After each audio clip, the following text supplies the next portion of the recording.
I think that should be something that Ronnie tries to develop because I think because of his defensive abilities and his decision making, being in that just behind the striker and that centrally is a great position for him. And so why not develop his shooting skills? I mean, let's work on that. It's not something that is set in stone. He can work on it, and if he could get better anywhere near what Commons is capable of, he won't probably be that good. But if he could get anywhere near, I mean, that would be amazing. That would be amazing. That's what we're missing, really. I think is like a player in that back, in that three just behind the striker, who has the total package of, works hard defensively, makes good decisions in terms of creating chances, and can really shoot. Not since Stan Petrov, I don't think we've had that. Yeah, probably not. I was just going to say, I think fans, and especially Celtic fans, maybe we can sometimes be guilty of judging a player and not thinking about the fact that the guy trains every week and he can improve aspects of his game, and I think Johansson has been the perfect example and reminder of that the guy, I think probably everybody had him labelled as the type of player that we saw maybe when he came into the team in place of Joe Ledley at first, and he was kind of playing that role, but he was more defensive. The change in that guy since he's went into this new role in a new position, and as Christian says, there's no reason why the more he plays there, the more he starts to understand the role better and take more opportunities, that he can improve his shooting.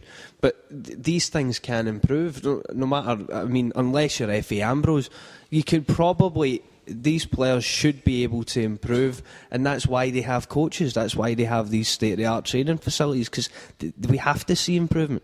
Yeah, and it's also a case of that Celtic is not in a position to buy the players who are complete. That's just the status of the club and the resources they have now.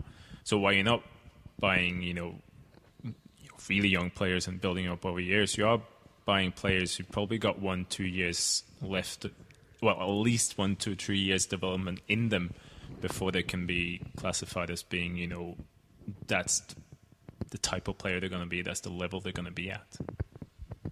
Absolutely. Talking about signing players, a trio of Dundee United players rumoured.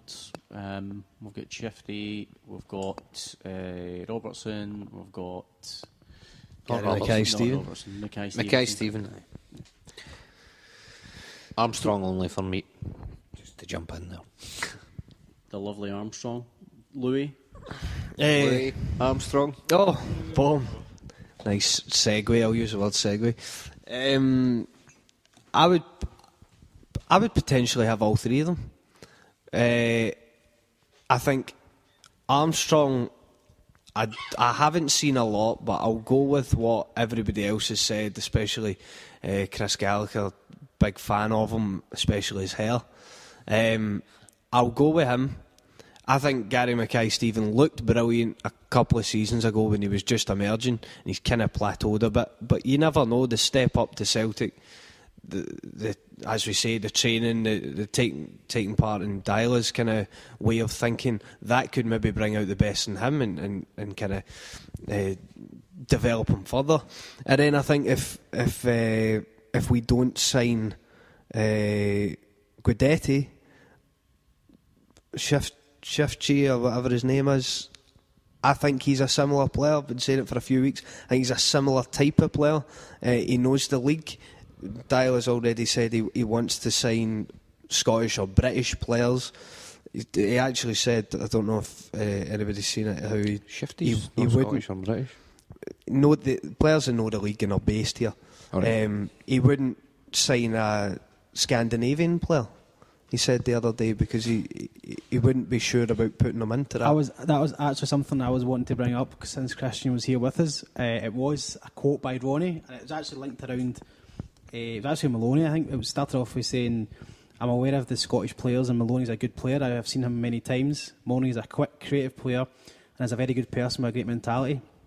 He looks like a Celtic player. Well, we'd love, he's been here twice, so it would be hard. I choose to bring in Scottish and English players, especially in this window, as they need to make a difference straight away. It's difficult to say if Norwegian players are good enough, so I'd be anxious about bringing one in. We saw with Joe Inge Berget. Is that harsh on Norwegian players, or has Berget really... I think I saw those comments, and I don't think he 100% means what he's saying there.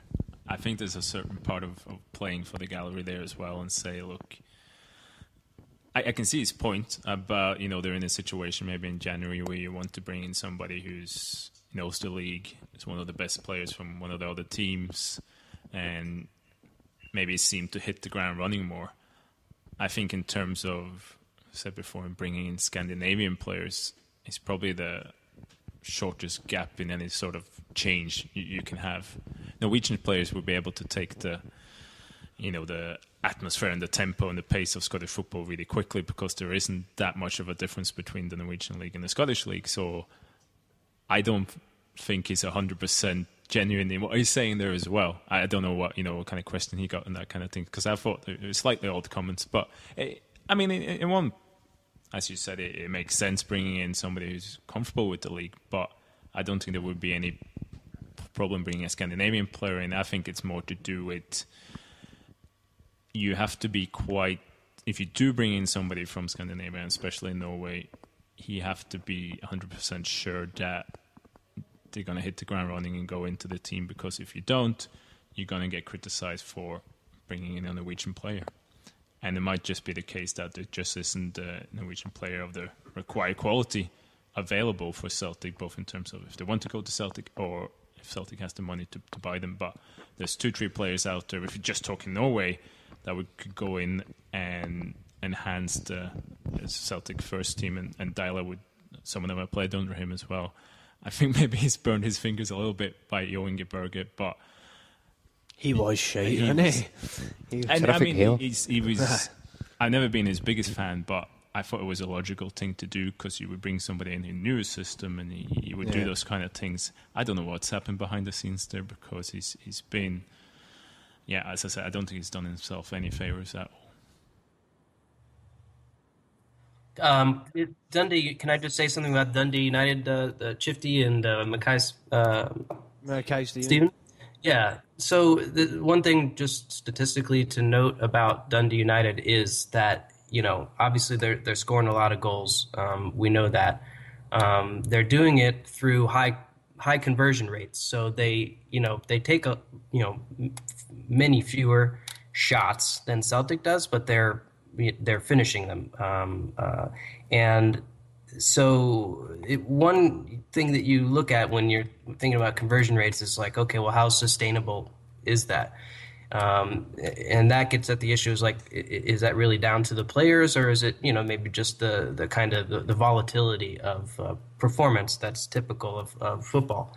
And if you look at the variation in conversion rate for Dundee United over the course of the season so far, not only do they have the highest by far conversion rate over the whole season, they have the lowest variation in conversion rate, okay, from game to game.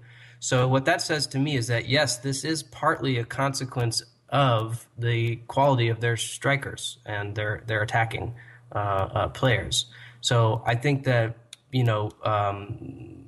it's not just the goals, right? Because a goal can happen due to chance, but also the skill of the player. But there is definitely some quality there. It's not. I don't think it would be a situation where if you brought Chifty in, for example, that all of a sudden his goals would dry up substantially, because I think there's definitely some consistency that's evident in the numbers there as well. And that's probably exactly what Celtic need right now. As you've said, we make the chances, it's just their conversion of those chances isn't maybe as high as we'd like. I was just going to make a point back to Dyla talking about bringing in or not bringing in Scandinavian players in January. Was it the January transfer window that Ledley left and Johansson came in? Yeah, I mean, fair enough, Johansson was the best player in the league at the time, but I mean, he hit the ground running, really. At first I thought he was pretty good, when he came in for Ledley. The first few games, I remember thinking, well, because I was, as everybody knows, huge fan of Ledley and still am. I follow his beard wherever he goes. But I thought at that time, you know what, maybe we've got a cracking deal here and this is going to turn out well.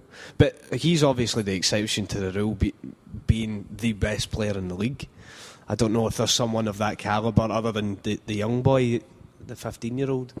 I think there's definitely a couple of players, if you're just looking at Norwegian players in basically what Celtic could pay for them. You have, and I wrote about him in the article I did for the website as well, as a midfielder in Rennes in France called Anders Konradsen, who played on the dial and played with Johansen in Strømsgodset in, when they had their breakthrough season when they got second in 2012.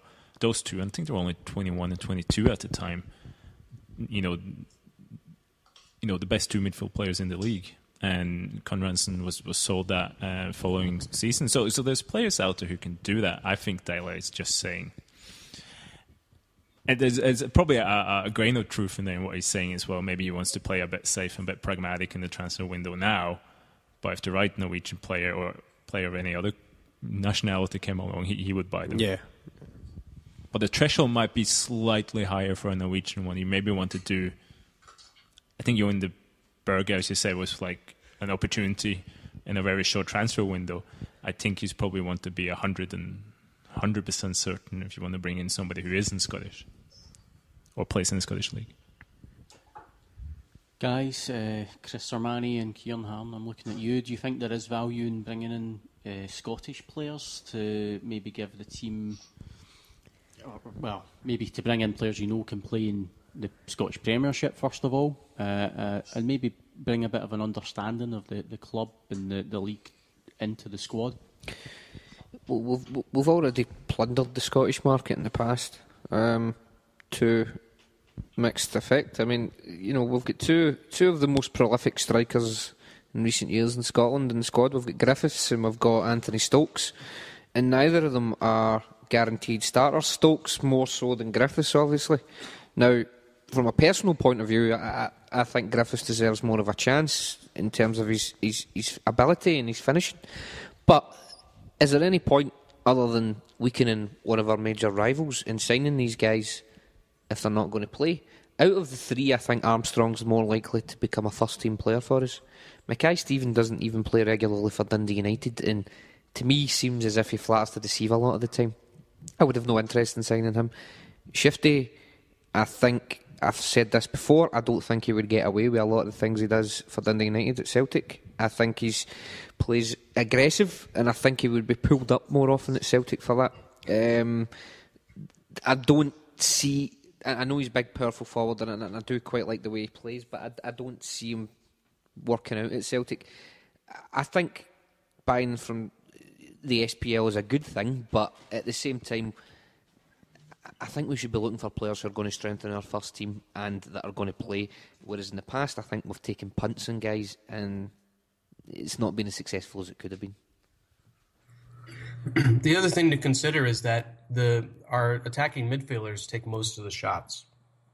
So what we really need is attacking midfielders who can shoot.